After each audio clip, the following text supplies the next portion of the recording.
Assalamu alaikum wa rahmatullah, j'espère que vous allez bien. La sourate que nous étudions aujourd'hui aborde plusieurs thèmes importants, comme le tawhid, les différentes créatures au sein de la création d'Allah, ainsi que la consultation mutuelle au sein de la communauté musulmane. Avant toute chose, je vous invite à vous abonner afin de ne rien manquer des prochains épisodes de cette série concernant l'explication des versets du Coran. On se retrouve tout de suite après la petite intro.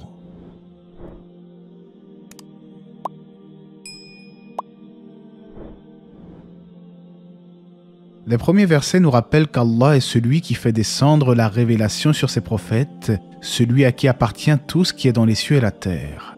Puis le verset 5 nous dit « Peu s'en faut que les cieux ne se fendent depuis leur fête quand les anges glorifient leur Seigneur. » Et cela en raison de leur crainte face à la magnificence du Créateur, comme l'expliquent les exégètes. Le verset se poursuit en nous rappelant que les anges implorent le pardon d'Allah pour les croyants, lui qui est le pardonneur, le miséricordieux.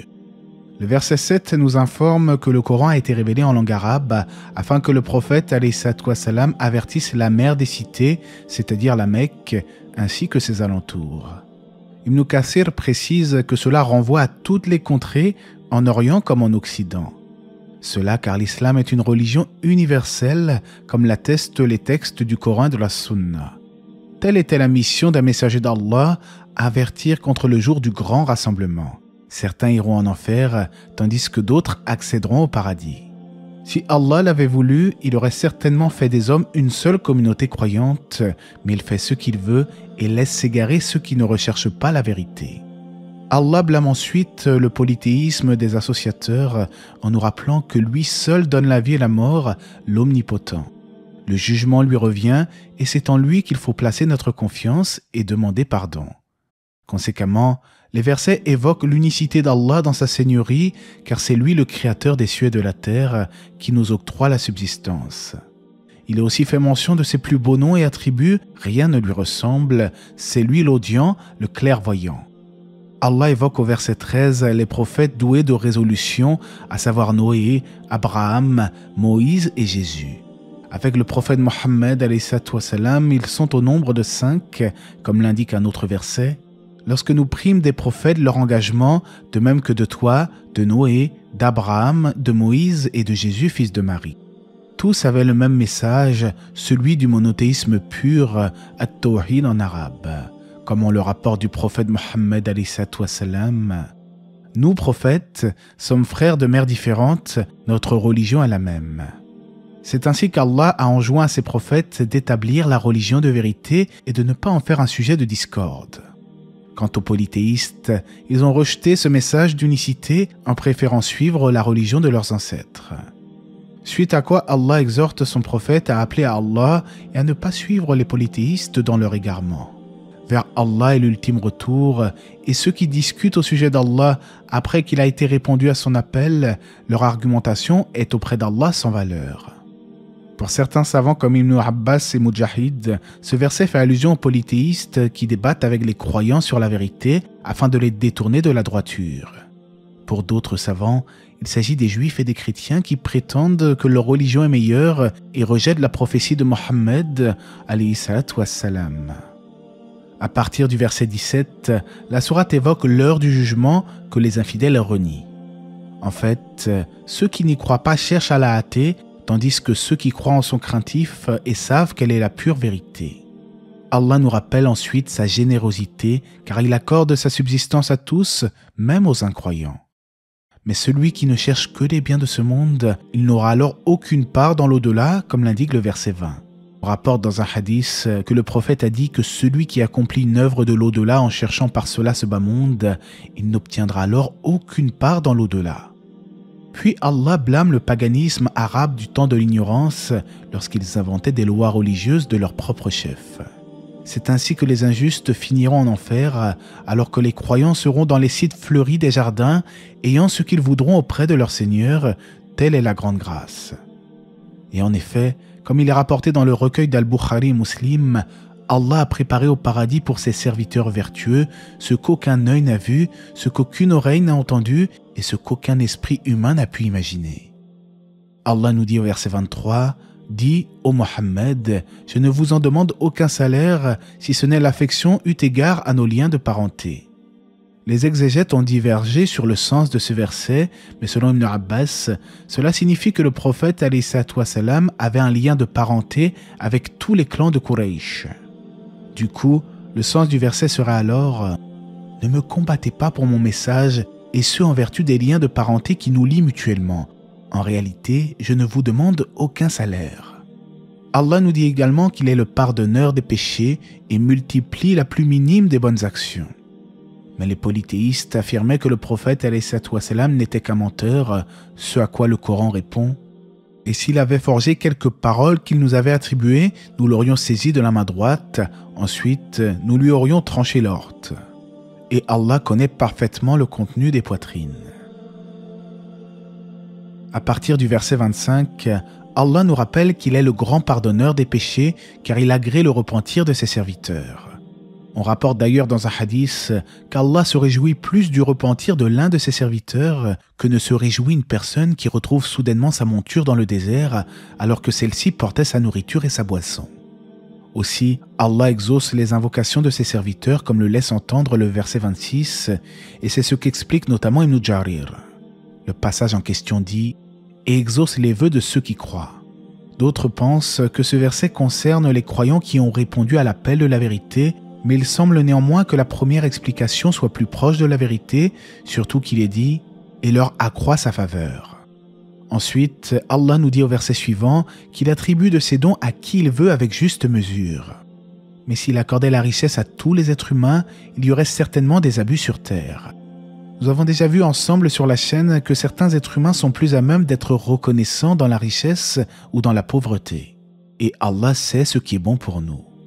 Après cela, Allah évoque les signes au sein de sa création jusqu'au verset « Parmi ces preuves est la création des cieux et de la terre et des êtres vivants qu'il y a disséminés. » C'est-à-dire l'ensemble des créatures comme l'explique Ibn Kathir, les djinns, les hommes, les anges et les animaux.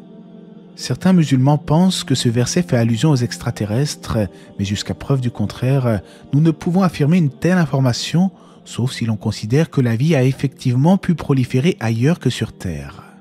À ce sujet, j'ai réalisé une vidéo sur l'explication du verset concernant les 7 terres mentionnées dans le Coran, et je mettrai le lien en fin de vidéo, Inch'Allah. Au verset 30, il est dit que tout malheur qui nous touche est dû à ce que nos mains ont perpétré. En portant une vision globale sur les textes islamiques, on peut considérer qu'une épreuve renvoie à plusieurs choses. Soit Allah nous punit pour un péché commis, soit l'épreuve est un moyen d'expier nos fautes, ou bien Allah veut élever en degré un serviteur à travers sa patience face au décret. Dans tous les cas, tout ce qui touche le croyant est un bien, comme l'atteste le célèbre hadith. Allah nous enjoint ensuite à le craindre, car nul ne peut échapper à sa puissance, et il nous rappelle notamment certains signes au sein de sa création. Le verset 36 évoque une vérité importante. Tout ce que nous possédons comme bien n'est qu'une jouissance temporaire, mais ce qui se trouve dans l'au-delà est plus durable. Le croyant porte donc son regard vers ce qui est éternel et non vers ce qui est périssable. Aussi, parmi les caractéristiques des croyants, ils s'écartent des péchés et pardonnent après s'être mis en colère. On rapporte en ce sens que le prophète alayhi salam ne s'est jamais vengé pour sa propre personne, sauf lorsque les ordres d'Allah étaient transgressés. Les croyants sont en réalité ceux qui répondent à l'appel de leur Seigneur, accomplissent la salat, se consultent entre eux à propos de leurs affaires. La consultation renvoie aux affaires mondaines et religieuses, comme l'explique Cheikh Saadi. Cela signifie que les musulmans doivent s'unir et se consulter et rechercher ensemble la vérité en visant l'agrément du Créateur. Néanmoins, la communauté musulmane ne se réunit pas sur un égarement et ce qui a fait l'unanimité hier ne peut être remis en cause aujourd'hui.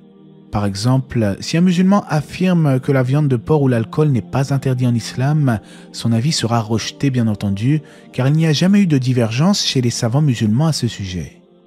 Parmi les caractéristiques des croyants, ils dépensent de leur richesse en commençant par leurs proches et sont capables de riposter comme l'indique le verset 39. Cela veut dire que le croyant n'est pas un faible, il est capable de répondre lorsqu'il subit une injustice. Néanmoins, sa foi le pousse vers ce qui est meilleur, à savoir le pardon. Mais quiconque pardonne et réforme, son salaire incombe à Allah il n'aime point les injustes. Nous avions déjà vu ensemble dans les vidéos sur le bon comportement que l'islam, contrairement à d'autres religions, accorde aux croyants le droit de se venger, mais que le meilleur est tout de même de pardonner. Cependant, il existe des situations spécifiques où le pardon n'est pas une preuve de sagesse, comme dans le cas où un tueur en série sévirait dans une ville, par exemple. Il est alors certain que le fait de le punir est bien meilleur pour la société que de le gracier. À partir du verset 44, il est fait mention des gens de l'enfer qui souhaiteront revenir sur terre. Ils n'auront pas de protecteur en dehors d'Allah pour les secourir et quiconque Allah égare n'a plus aucune voix. Allah exhorte alors ses serviteurs à répondre à son appel avant qu'il ne soit trop tard. Au verset 49, le Créateur nous informe qu'il fait don de filles ou de garçons à qui il veut et donc il n'y a pas lieu de s'irriter contre le décret divin. La sourate se conclut en nous rappelant qu'Allah fait descendre sa révélation par l'intermédiaire d'anges, comme l'ange Jibril alayhi salam, ou bien derrière un voile, comme ce fut le cas de Moussa alayhi salam. Allah s'était en effet adressé à lui de vive voix, mais derrière un voile. Le verset 52 nous rappelle que le prophète a reçu de la part d'Allah la dernière révélation pour l'humanité, le Coran. Nous en avons fait une lumière par laquelle nous guidons qui nous voulons parmi nos serviteurs. Le prophète sallallahu alayhi wa sallam invite donc les hommes à suivre le chemin d'Allah, le créateur des cieux et de la terre, et tout retournera vers lui. La sourate que nous avons étudiée aujourd'hui met en avant l'importance de suivre la révélation divine, la consultation entre les musulmans, l'unicité et les signes divins au sein de la création. Nous avons vu ensemble que derrière toute épreuve il y a une sagesse, car cela peut renvoyer à 3 choses. Punition pour un péché, une expiation des fautes ou l'élévation en degré pour ceux qui font preuve de patience. Concernant la punition, Allah nous dit « Tout malheur qui vous atteint est dû à ce que vos mains ont acquis ». Concernant l'expiation des péchés, le hadith nous informe « Aucun mal, fatigue, maladie, tristesse ou même une simple épine qui le pique n'afflige le croyant sans qu'Allah n'efface par cela ses péchés ». Et finalement, concernant l'élévation en degré, on rapporte du prophète alayhi salam, quand Allah aime des gens, il les éprouve. Celui qui accepte l'épreuve aura la satisfaction d'Allah et celui qui est mécontent méritera la colère. Et Allah sait mieux, j'espère que ce rappel vous aura été profitable, que la paix et les bénédictions d'Allah soient sur le prophète, sa famille et ses compagnons.